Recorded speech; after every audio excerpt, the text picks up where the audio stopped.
Has Mike calmed down about cars yet, then? Oh, you mean since all the car driving and car games we had on last week? Yeah. What do you think, Andy?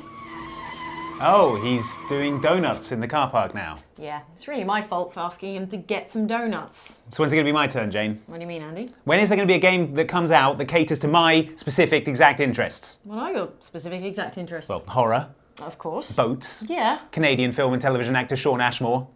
You know, there is one game.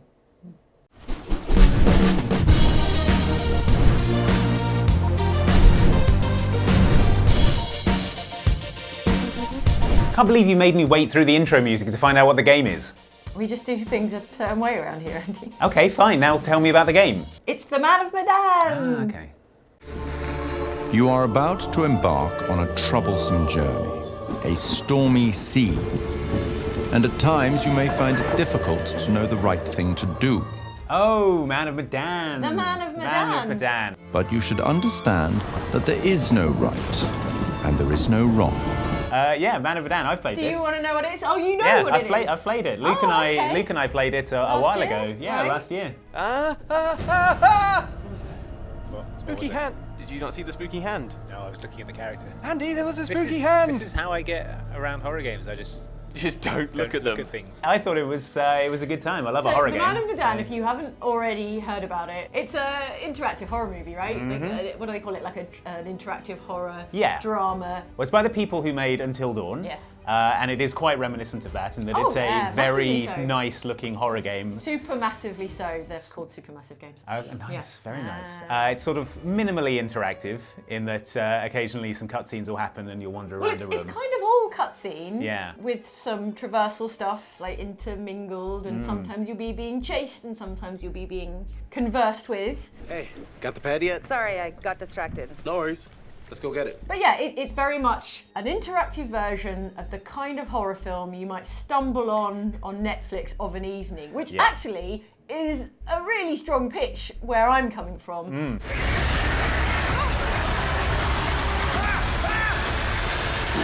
The idea of Man of Medan is that it's part of the Dark Pictures Anthology, which Right. is like a horror series. So yeah, the full title is The Dark Pictures, Man of Medan. So it's part of this anthology. Yeah, which is a neat idea. Horror anthologies are very cool. And there is a kind of a curator character called the Curator, I believe, okay. who is the crypt keeper Oh, of this cool. sort of anthology. All right, that wasn't in what I played, so that's Ah. cool. Decisions that may take some time to reveal their repercussions. But there are repercussions. So there's a curator who's like, welcome to tonight's tale of blah, blah, blah. Greetings, friends. Welcome to another tale. So he's there as a sort of like a framing narrator type that you'll come back to in the course of the story, and he'll be faintly judgmental or overtly judgmental. There are always repercussions. And you've got 5 characters, and they're all kind of fresh, young things What's up, man? Conrad. Good to finally meet you, Conrad. This is Brad, by the way. who get trapped on a World War II ghost ship that was wrecked and lost. We have unexpected guests. Yeah. So good times. Spooky times The in thing a that ship. I most recently played with Luke, and that we can show you here now today that is new, was ironically the kind of horror movie prologue before the proper horrors. Check it out. Manchurian gold. Who wants to find some sunken treasure? 5 bright young things on a diving trip. They're sailing in the South Pacific, and they're diving for possibly undiscovered World War II shipwrecks. Classic Guess what mistake. they're gonna find? Yeah, World War II horrors. You good? More or less. The the funny face. thing is, the bit that we played was actually much more like an interactive, like Captain Phillips pirate hostage situation.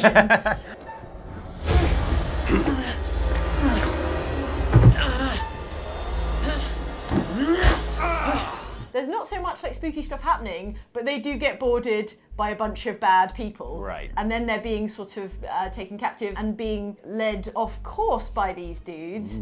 Obviously, it's going to culminate in finding a bloody ghost ship, isn't it?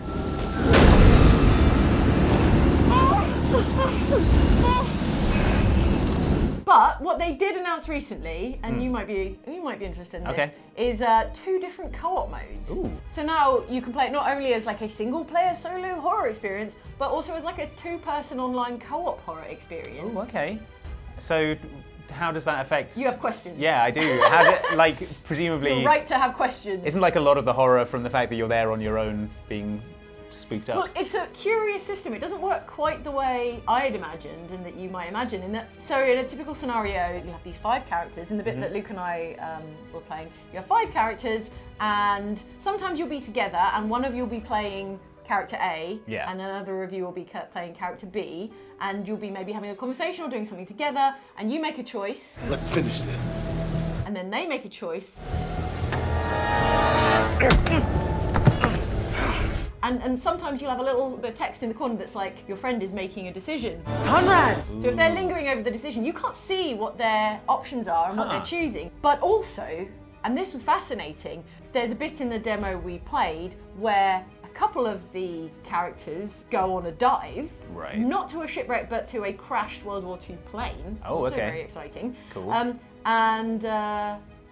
And 3 of the characters stay in the boat, right? And Luke and I were playing, we couldn't see each other's screens, we couldn't really talk to each other, you know, we weren't on chat. That's not how it works. There is a kind of element of mystery as to what the other person is thinking and doing. Luke went diving with these 2 characters. I was above deck as Sean Ashmore and ship captain Fliss. And I'd have made Sean Ashmore the captain. well, Conrad is such a jerk, though. Really? It's going to be quite the revelation to you, Andy. Oh, man. That your favourite Canadian film and television actor, Sean Ashmore, is such a delightful jackass. Not Iceman Sean Ashmore. Yeah, decompression sickness. Nerd. So he's trying to put the moves on Fliss. Oh, Sean. And that's me. I'm playing as Conrad, trying to put the moves on Fliss. Meanwhile, Luke is at the bottom of the ocean, trying to propose to his fiancée. What, at the bottom of the ocean? He'd planned a whole romantic thing, okay. and she said no on that occasion. No, wait, actually, sorry, Luke had to relay this to me later, and we don't have capture of it, but Luke was playing as Julia, the fiancée, and she was like, what? No, this is a bad proposal. Maybe another chief, I presume she was signaling Maybe do all it this. on land. Maybe not. So anyway, he said no. And then we regrouped later in the demo. So we all joined back up on the ship for like a barbecue and drinks and, you know, fun times. Divers get sick and die from decompression sickness every year. And that is why the good Dr. Conrad says drink them if you got them, because either you're fine or you're going to want a little something to ease the pain. Well, after we'd finished playing, Luke was like, I'm really sorry I turned down your proposal, Jane. It just felt like the wrong time to get married. And I was like, that wasn't me. I was on the ship trying to put the moves on Fliss. Guys, look, I think we got to listen to our experienced, beautiful, smart, and beautiful captain here. If she says we should do things Connie, the right... please. I didn't bring you on this trip to get laid. Wait, what? Right. So it's not, because so much is kind of hidden from you in this kind of co-op mode, and there are 5 characters until you start getting them killed with the horrors, presumably. Okay. As a sidebar, I hear that everyone can die, a bit like in Until Dawn. Yeah. So like either everyone can survive, or you can get everyone horribly murdered by zombie monsters, possibly, on the ghost ship. Sure. At that stage, it wasn't clear to Luke that I wasn't involved in what he was playing at all. He was down doing the diving crashed plane thing, and I was above deck doing putting the moves on the ship's captain. That's pretty interesting. With similarly little success. Yeah. You are an idiot. They left, didn't they? That doesn't make you any less of an idiot. It is interesting. That you don't know who the other person is playing as, so you can't sort of draw I mean, you conclusions. would if it said your friend is making a decision. So maybe over time you would become more familiar with the systems and it would be more obvious. But my point is that it's not obvious at first, and it is a really curious effect that you've got a cast of 5 characters and you're playing in 2-person co-op, but you might be in parallel doing completely different things. Wow, which okay. is That's really interesting. The other co-op mode, while we're here, is called Movie Night, and it's for up to 5 players because there are 5 characters at least at the start. Anyway, Movie Night you sort of pass the controller, so each person like plays a character. So you can kind of role play as Julia or Brad or Fliss or whoever, and choose the thing you want to do for that character, and then you pass the controller when it's time for someone else to play their character, which is kind of fun. That would be fun. You could do it on a live stream and just turn all the decisions over to the audience. And there's 5 of us. Yeah. And there's 5 of the characters until someone dies. Yeah, let's all try and see who can not die the quickest. Yes. So that's exciting because we didn't get to play. We didn't play Until Dawn on Outside Xbox. No. It was a PlayStation 4 game, so it made sense at the time. But this is a good opportunity for anyone who doesn't have a PS4 but really fancied that kind of Netflix bargain basement horror. Not even bargain basement, but definitely something you might find on Netflix, but as an interactive experience. Great. If you're in for that, now's the time. Yeah. They've said they want to bring out a new horror kind of episode based on a different horror trope. Oh, Curious. okay, cool. Every 6 months or so, we'll see how that pans out. 6 months is pretty rapid cadence. But speaking of getting everyone killed, oh no, don't tell me. I was so proud of us.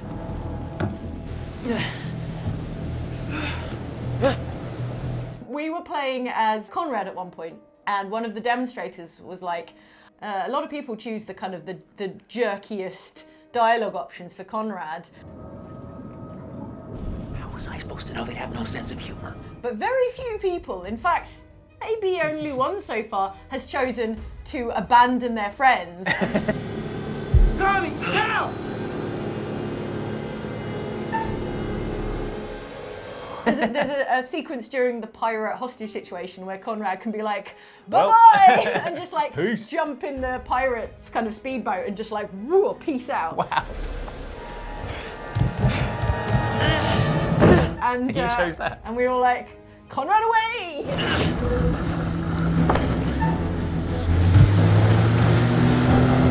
Better yet, as you're escaping, and again, this is very early, if you don't want to know anything about what may or may not happen to Conrad, then turn off for like 30 seconds, do come back.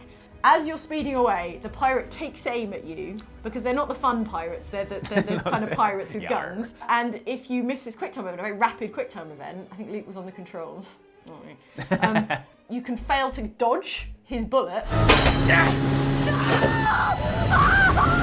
And he gets shot like quite badly in the shoulder and like slumps over the side of the ship. Sean. And then he's dead, I assume. Dead forever, Conrad. So we killed Sean Ashmore, everybody.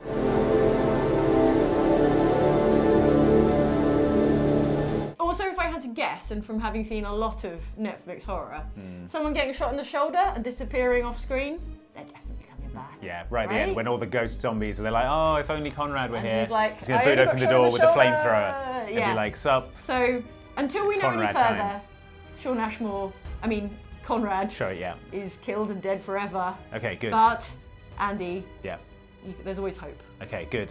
Let me go and tell Mike. He'll be pleased. He'll want to know. Okay. He'll want to be updated on the Sean Ashmore situation.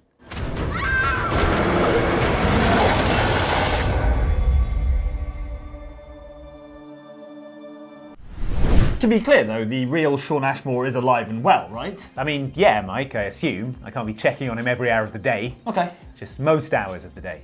Okay. In fact, let's check on his Twitter right now, see what he's up to. Or we could do the YouTube comments instead. Fine, we'll do your thing, as usual. Hello, everyone. Welcome to this D&D Oxventure. My name is Corazon de Baena, the human pirate rogue, and I would like to be very clear on this point, the leader of the Oxventure Guild. No audible rebuttals, that means it's true. Before we get started on the comments though, it's worth pointing out that we've just announced via another video on this channel. Oh yeah, check that out. That we will be at EGX 2019. We sure will. Not one, but 2 live D&D shows. Yeah, so EGX 2019 is happening this year. Yep.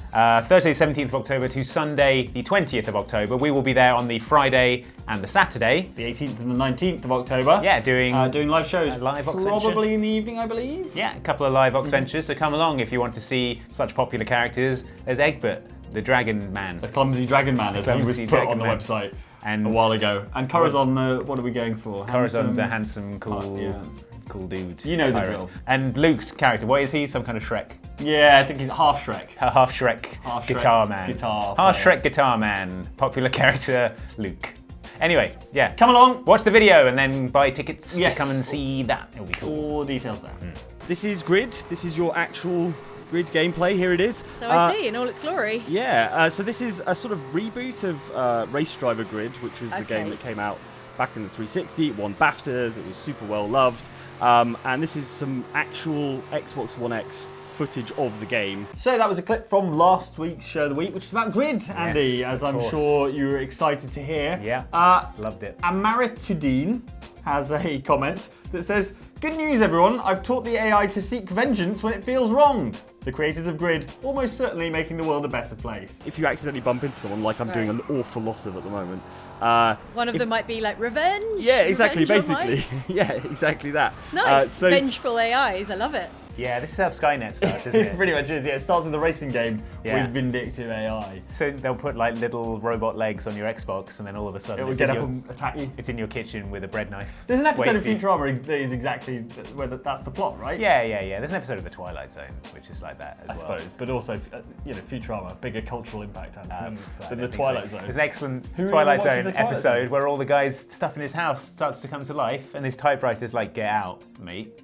And he's I think I can't remember how it ends. Probably the way all Twilight Zone episodes ends, which is someone falls out of a window. And then Rod Serling does a cigarette. Rod Serling walks in and he's like, "What a shame this man fell out the window and died.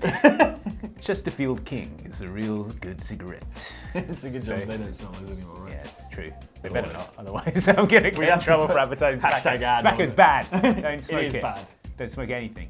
They have like an aggro meter almost that Sweet. It's not like revealed, but it's in the ticking away in the background. Okay, and if they're quite I chill, see. their aggro meter might be quite high before they absolutely snap. I can't believe we've lost the thread already. It's like, comment one. All right, sorry, yes.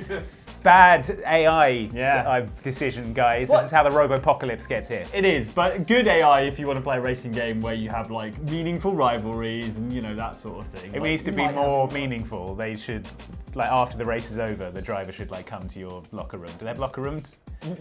Sort of. Like with a tyre iron. And then it becomes a one-on-one beat 'em up. That would be better. That's how Shenmue got started though, isn't it? Or sort of the other way around. Yeah. Started out as a beat 'em up and became a long, meaningful story. If you want to comment on how Mike just pronounced Shenmue, then please do. I'll get in the off. comments. Shenmue.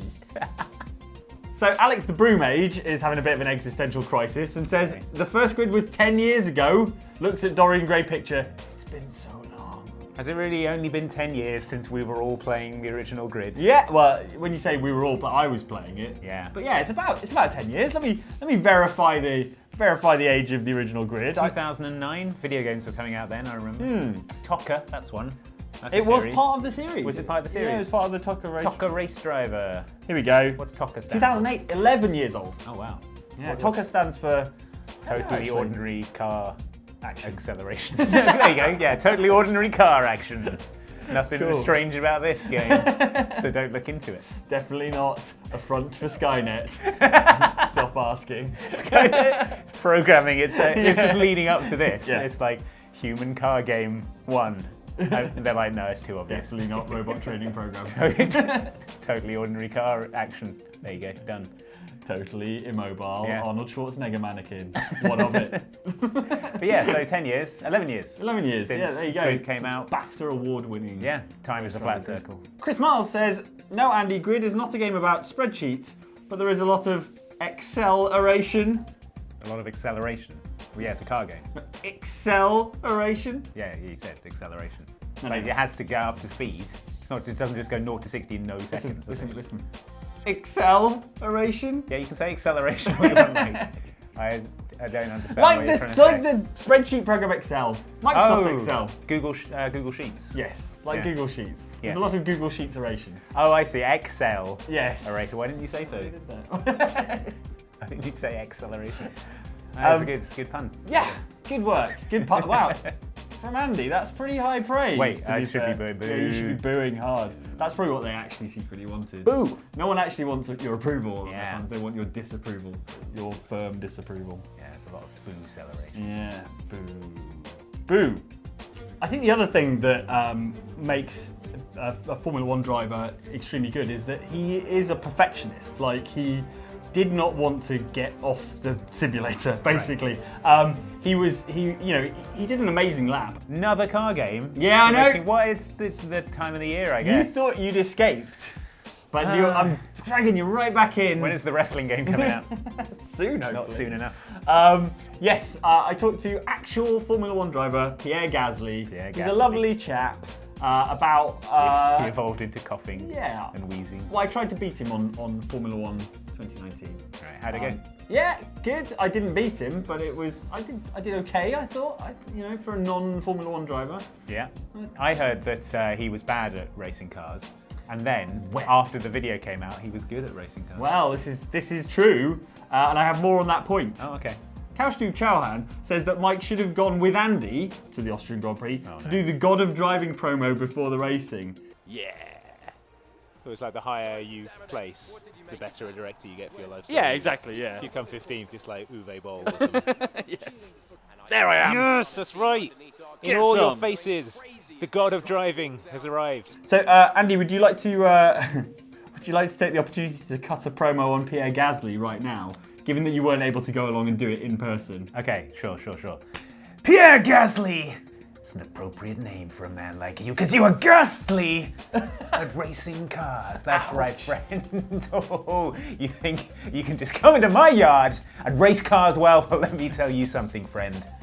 Ain't nobody race cars around here like the God of Driving! You understand me, Pierre? You just made the greatest mistake of your career. I wish I could feel pity for you, Pierre, but all I can feel is joy.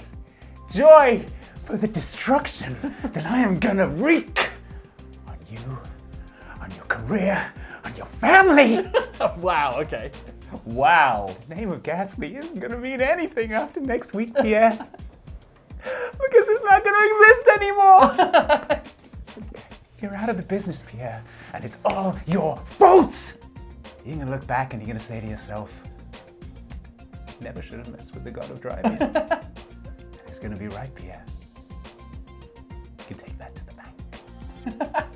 Okay, so Andy Farrant of the YouTube channel Outside Xbox just threatened to kill Pierre Gasly. I didn't threaten to kill him. Entire family. I didn't threaten. No, I was saying I was going to bring misfortune. Right, fair enough. To just the misfortune. Career, because he would lose his career and then he wouldn't have any money anymore. Well, he was having a bad time, but then he actually did quite well in the race on Sunday. Oh, really? Maybe it was the competitive aspect. I think so. Maybe he was aware of the God of Driving and needed to up his game in case the God of Driving took his seat in Formula One, perhaps. But yeah, he finished 4th, I believe, at the British Grand Prix, which is a pretty good result, just off the podium. Yeah, but just good off the podium. Good Not for on the podium. Pierre. Yeah, good for Pierre. See, for Pierre Gasly, being an F1 driver has always been a dream.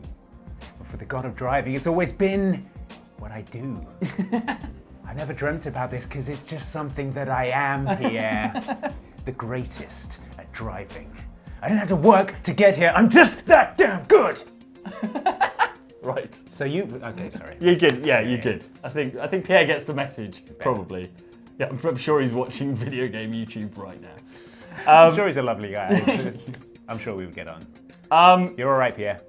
We can all get the lines basically right and things like that, but those fine margins come down to braking at exactly the right point. He was braking very late as well, later into the corner than I was able to. So one of the points in our video about F1 how drivers, good Pierre Gasly and is. how good Pierre Gasly is, was about how precise he is and exacting in terms of where he places the car and when he brakes, when he accelerates. On the road. Yeah, John Hoggard shares a story saying, regarding point 3, there's a fantastic story about Senna, so Ayrton Senna, from his chief mechanic in the 80s.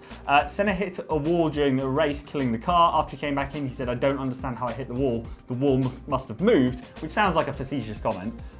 His team went out and examined the wall. Turns out it had been hit by another car and the wall had bulged a few millimetres at the point Senna clipped it. I mean, I can believe that, but it sounds like it might be apocryphal. I mean, that is... The sort of like, oh, this guy's so great. Yeah, I mean, he was great. Yeah, absolutely had, again, like a level of precision beyond sort of mere mortals and things. But it's an amazing story. I hope it's true. I'd love to I'd love to see sort of independent verification of that. But yeah, I love it as a story. Yeah. The idea that the wall was just minuscule amounts, like more bulgy, and he clipped it, and he was like, "Wow, I've ruined my car now." I guess if you've done it enough times to get that level of muscle memory, and he's doing it exactly the same way he's done it all the times before, and this time he hits it. Yeah. I mean, it makes more sense to me that the walls moved than that this superhumanly attuned driver messed up. Yeah, So, it's true. I mean, like somewhere like Monaco, for example, like the number of laps they do, and it has to be muscle memory. There's no way you could do that sort of consciously. It's about building speed up in practice, and then just getting to the point where almost your body's taken over. So yeah, it is believable. I'd love to see the